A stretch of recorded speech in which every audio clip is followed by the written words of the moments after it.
abonnez-vous sur notre chaîne YouTube en cliquant sur la cloche.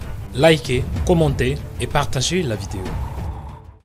Libérer les masques. Moi, j'ai eu des appels au secours de directeurs d'EHPAD, des maisons de retraite ces derniers jours. Ils avaient une boîte de masques pour toute la semaine pour le personnel et tous les résidents. Et quand vous voyez ce témoignage que j'ai vu à la télé ces derniers jours d'une maison de retraite en plein cœur de Paris, un tiers des résidents étaient morts, un tiers du personnel était malade ou n'était pas revenu travailler parce qu'ils avaient peur.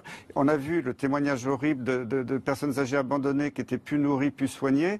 Et il y avait des gens et des cadavres qui étaient là depuis 5 jours que les pompes funèbres n'étaient pas venues chercher en plein cœur de Paris. Alors qu'on sait qu'il y a peut-être un traitement qui pourrait sauver toutes ces personnes âgées. Et on va nous dire, oui, il y a peut-être un risque cardiaque une fois sur 1000. Là, j'hallucine, je ne comprends pas le manque de décision politique. Je ne dis pas de donner n'importe quoi, ça peut être fait sous surveillance médicale, on fait un électrocardiogramme, on vérifie le potassium, on vérifie les contre-indications. C'est ce qu'ils ont fait à Marseille. 0 accident cardiaque à Marseille sur 2800 malades. Parce qu'ils n'ont pas traité tout le monde. Dès qu'il y avait une contre-indication cardiaque, ils ont dit non, dans ce cas-là, on ne prend pas de risque.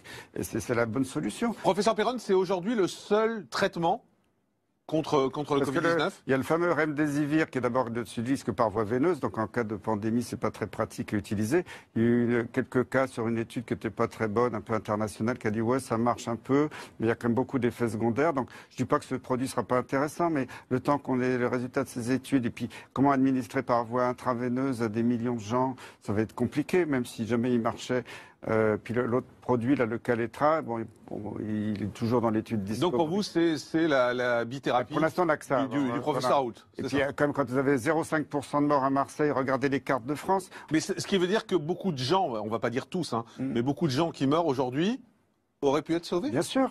Et c'est ça qui est choquant. Je peux vous dire, si vous faites un sondage auprès des médecins, il y a plus de 90% des médecins en France qui sont ulcérés, ils n'en peuvent plus. Ils disent, on nous empêche de donner le médicament qui peut-être marche. Je ne dis pas que c'est le traitement de miracle, enfin, comme quand on voit les données de Marseille et d'ailleurs, on est quand même impressionné.